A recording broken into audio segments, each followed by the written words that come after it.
Well, welcome to the Dr. Joy Show, your prescription for total wellness, and I am your host, Dr. Joy.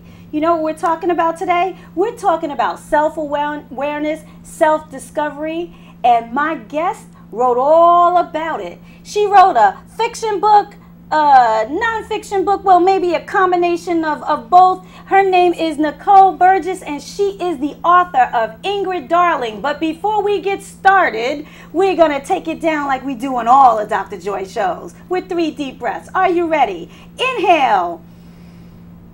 Exhale. Inhale. Exhale. Last one. Inhale. Exhale. How do you feel? I feel great. Welcome, Nicole Burgess, to the Dr. Joy Show. Hi, Joy. Thank you for having me. Oh, you are welcome. Ingrid, darling. Yes. Tell me about this book. Tell me how you came to write this book. Well, I've always been a writer. I became interested in writing when I was in high school. And I always wanted to write a novel that incorporated a lot of the books that I was interested in, as well as personal experience from either myself or experiences that my friends had told me about. So Ingrid, Darling was my way of creating a character that could convey all of these messages together. So it's sort of an amalgamation of, or culmination of, everything that I think life is about, including friendships, relationships, drama. Oh yeah, it was a lot of drama. There's a lot of drama. Yes, it was a lot of drama. But before we even get started into that, y'all, this is a great book, let me just say, on self-discovery. Where can we get the book? You can find it on Amazon.com. It's available in paperback as well as Kindle, the Kindle version. It's also available on BarnesandNoble.com. As a Nook version, and there are 2 bookstores right now in North Carolina that are also carrying the book. It's the Regulator Bookshop in Durham, North Carolina, and Quail Ridge Bookshop in Raleigh, North Carolina. Okay, as y'all could tell, she is from North Carolina, so she came up to visit. All right, so now let's get into the book. Okay. Your first opening chapter, you talk about, right here in chapter 2, know thyself. Why is that a good part for you? Yes, because I feel as though a lot of people these days are lost and they're confused and they're trying to find satisfaction in material things and external things other than, outside of themselves. And I feel like know thyself it's not a new concept. It's a concept that's been around for thousands and thousands of years. And it was very big in the Roman and the Greek times. And I really liked that when I was reading about a lot of philosophers that incorporated this idea of knowing thyself into their philosophies. And the reason why I included it in Ingrid, Darling is because this main character, she struggles in the beginning, as you're aware. Yes, yes. And through her struggles, she's trying to figure out how to overcome them outside of herself. Right. And knowing thyself really is the only way she can overcome these struggles she's going through without feeling any sort of depression or attachment to something else. So know thyself is a very key element to the book, because it ultimately is the message in the book, is to know thyself. Okay. Now, Nicole, are you in the book? Parts of me come out in the book, and a lot of my friends that have read the book, they ask me, they say, Nicole, is that you? And the answer is yes and no. The reason why part of me is in the book is because I feel as though in order to write a book that conveys the right message and can really touch to people, you have to have elements of reality in it. And people have to say, hey, wait a second, that seems like a real person. Right. So I did take elements of my own life, experiences that I have been through. However, the book is fiction. So there are characters and situations that are completely made up out of nowhere. Yeah, because that was the question. It's like fiction, non-fiction, which is it? And you're saying that it is fiction. I feel like it blurs the line because there are situations that I've been in experiences with people, and they're like, yeah, I remember that. But then they're like, but who is this person? I don't remember that. I don't remember that conversation. And so I use this book as a way of incorporating reality and fiction, non-reality, and I sort of fuse the two together in order to make a book that people can relate to, question, and say, you know what, it doesn't really matter because I can relate to what's going on in the book. Not to mention the intellectual conversation that goes on with some of the storyline in the book, which I thought was very, very, very well put. Thank you. So, what was the hardest part about, or what did you say was the most difficult piece about this book? About writing it? Writing it, or about the character Ingrid Darling. What was very difficult? What was difficult was because, like I just mentioned, some of the experiences in the book are real life experiences. Like there's some of the relationship experiences that Ingrid goes through.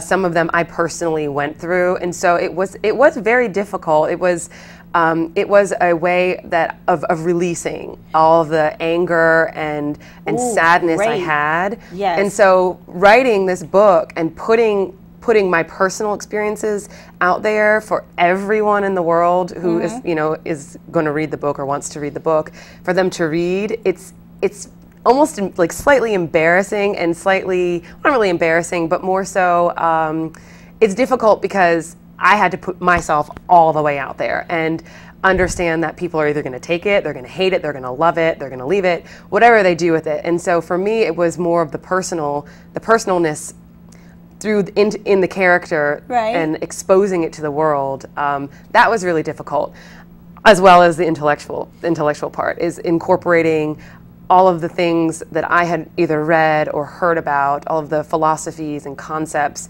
from the past that I was really interested in, and trying to fuse it into a book so that people could relate to it and learn at the same time. Yeah, but that's an interesting thing. You weaved it all together, and it's a great read. But I don't want you to feel that you should be embarrassed, because you know what, your story, there's probably millions of people out there that can certainly relate to it. That's true. Now, which character do you like the best? I didn't like that Thomas guy. I didn't like Thomas either. I didn't like him. Yeah, and I purposely obviously when you're writing a book, you have to have protagonists and antagonists. You have to have good characters and bad characters. And what I did was I took the character of Thomas and I made him the ultimate antagonist, so that when people read it, they just are completely disgusted with him. Same with Lark's character. Yeah. I wanted to create, not only have a male character that's an antagonist, but a female character too, to keep that balance.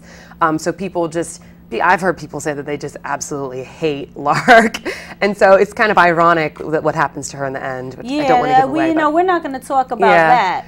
But Thomas was an interesting character, making him that antagonist character. But I don't know, honestly, my favorite character is either Teresa, who was Ingrid's best friend, just because you just see so much love from her. Yeah. And she really, truly cared about She Ingrid. was there through thick and thin, and everything in between, Teresa. Yeah. Teresa was great. And actually, I really liked Carl. And to be honest, I don't know where he came from. Carl was just popped out of nowhere and spouting all these philosophies, from Karl Marx to Rousseau to everybody. And he just was that angry philosopher, or I guess in the book. And I don't know, he was fun because his anger just made you really feel what he was going through. And what was the hardest character you had to write about? Or the hardest character? Yeah, or one that you don't like, but it was kind of difficult to weave them in, her or him in, but they needed to be there. Yeah, it was probably Thomas, actually. Thomas or Lark. The two antagonists were really difficult to weave in because, obviously taking real life experiences and putting into the book, but then heightening them or making them bigger. Yeah, it was kind of difficult because it's like, already I don't particularly like this character, but to make him really, really, really just a person that people don't like was kind of difficult. So. I want to go back to Know Thyself. Do you think that each one of the characters, because Know Thyself appears a couple of times in the book, but it's kind of weaved in. I mean, the words appear a couple of times, but then it's weaved in throughout from page 1 to page 212, all right? But do you think that each character knew about themselves?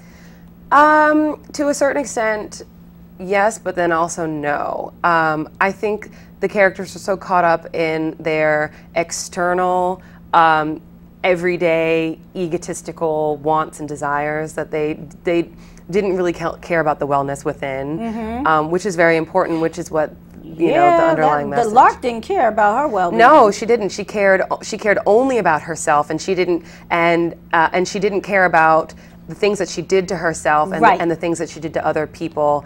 Obviously, there's drug references in the book, right? And it's not to highlight the actual drug part. It's to highlight the drug idea in itself was my way of saying, look, anything can be a drug, right? Whether it's money, a substance, fame, a particular idea, anything can get into your head and warp your foundation and your internal wellness into thinking that you need that or you want that, and it completely takes away from the knowing thyself, which is very, very important. Yes, it is. And the reason why this is such a great book is because all of those elements that you talked about, there are probably a lot of people out there that have those issues. We call those addictions. Yes, exactly. And it doesn't have to be a pill or a needle or a syringe or anything that you have to physically inject into your body. It's all the things that are around you. So who really, out of all the characters, do you think knew themselves the best at the end of the day? At the end of the day, I would say Ingrid's mom knew herself very well. Oh, yeah, she was pretty grounded. She was very grounded, and she helped Ingrid go through whatever emotional problem she was going through, and it really helped Ingrid find herself. I think the professor, he's a small character, but he also knew himself. So what I try to do is say that the older characters, out of all of them, maybe because of the wisdom. Maybe because of the wisdom. Okay. But I think Ingrid found herself.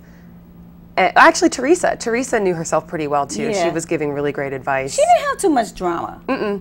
She knew to keep away from that because it just upsets your balance. It upsets everything. It's not just about, oh, well, I'm drama free today, so everything is all good. No, it's not the drama. It's your peace and your internal wellness. If you upset that in any sort of way, you're all out of whack. Oh, yes, you are. And then the stress level goes up. And we know what stress can do to the body. It's the good, bad, and the ugly. It can affect you emotionally, physically, spiritually, mentally.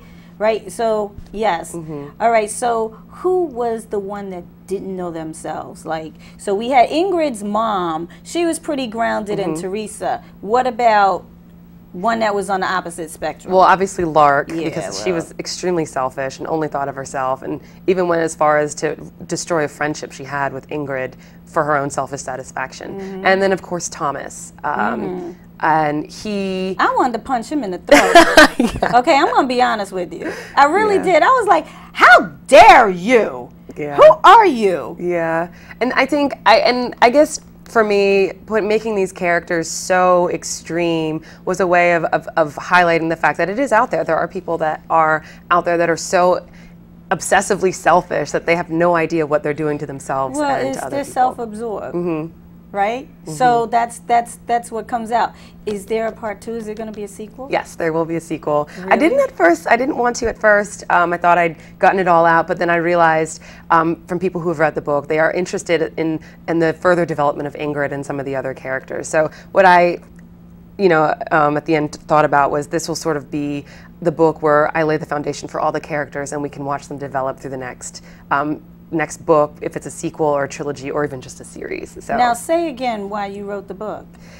I wrote the book because I wanted to convey a message. Well, there's many messages in the book, but to convey a message that without knowing thyself, which is the underlying message in the book, it is really difficult to navigate through life because you get so caught up in everything. And if all you really have to do is take 3 deep breaths, as we did in the beginning of the show, and calm your mind and get back to that internal place, and everything really works itself out. And you can sort of see that everything happens for a reason, and stressing and worrying about small things that really have no effect on the larger scheme of your life or just life in general, it's it's a waste of time and energy to worry about those things. And really, if you just focus inward and relax and chill out, everything will really be okay. So this was a real release for you, because that's Yes. what you said. Yes. So afterwards, did you do a woosah?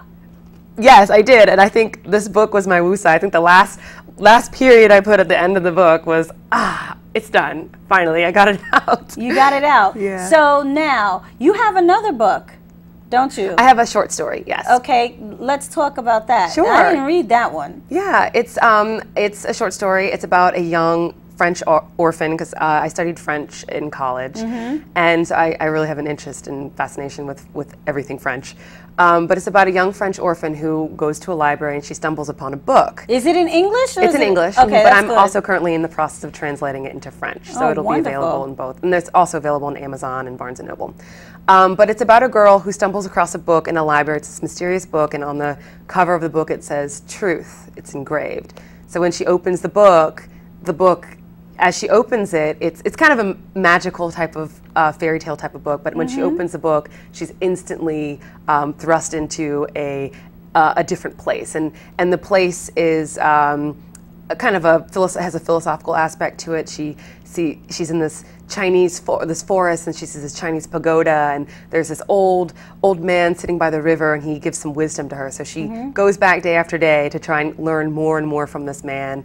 And at the end of the day, she realizes that she was focusing a lot on the book part, that she missed the whole truth aspect of it, which is that wisdom comes from within, and you don't really need anything external to give this to you. Because that word of truth could be scary. Right? Yes. Because do you think that a lot of people want to know the truth? I think a lot of people do want to know the truth, but they're terribly frightened of it. They are. They're afraid. They are. I mean, Yeah. it's hard to accept the truth, even about yourself. You know, and I think if people were to know universal truth, I'm sure there's some fear in that too. So when did that book was that book published already, or? The short story? Yes. Yes, it is published. It's available on Amazon.com and BarnesandNoble.com. I don't think it's in the bookstores yet. So yeah, just Amazon. But this one is. This one is. Oh wow, this is your baby. This All is. right, between the two, which one do you like the most, or which one gave you greatest satisfaction? This one gave me the greatest satisfaction, just because I hear input from my friends that have read it, and they really, really do like it. And everyone that I hear that's read the book, they say it's relatable, and that's really what was my ultimate drive, was to write the book, was to create something that people could relate to and also learn from. So this is my baby, and I'm very proud of it. That's key. Relatable, learn from.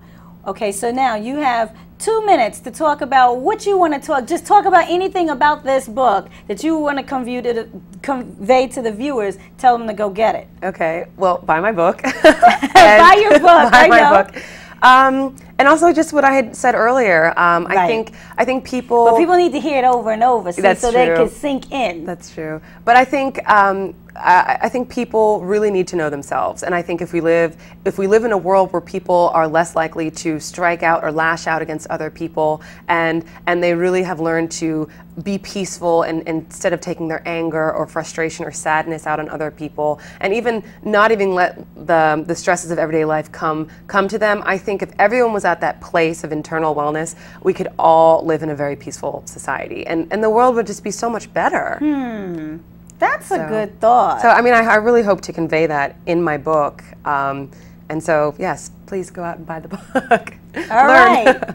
All right. So, I know I'm going to hold it up so y'all can see. Who developed the cover? I did, Is this actually. you? No, it's a friend of mine. Okay. It's when we were, I was with some friends in Paris, and it's funny, I'm actually supposed to be on this side of the picture, but I really liked my friend's stance. I just thought she just looked so like she's contemplating something, and she really does look like she's thinking about. Yeah, and it could be anything really, and so I really liked that. So I took the image and I changed it up and changed the coloring and created this, and it's wonderful, because when I first saw it, I said, that doesn't look like Nicole. But then again, you never know. But okay, so you did everything. And let me just read it. Nicole Burgess lives and writes in Raleigh, North Carolina. She holds a BA from Meredith College. I assume that it's down there in North Carolina, Yes. right? She is a web TV host, model, and actor. Her other publications include a short story, I don't want to say the name. Verite, which is French. Okay, which is yeah. French, right? Which she is currently translating into French. And in her spare time, she enjoys fencing, playing chess, traveling. Ingrid, Darling is her first novel. Y'all need to get this book. Self-discovery, and then read the other one on truth, all right? Because as Nicole says, if we know ourselves and we get that inner peace and inner wellness, we'll all be better, right? Yes. Nicole, I want to thank you. No, thank you. For being on the Dr. Joy Show talking about self-discovery, all right? I had a great time, thank you. Oh, good. Until next time, you guys, be blessed, stay healthy. See ya!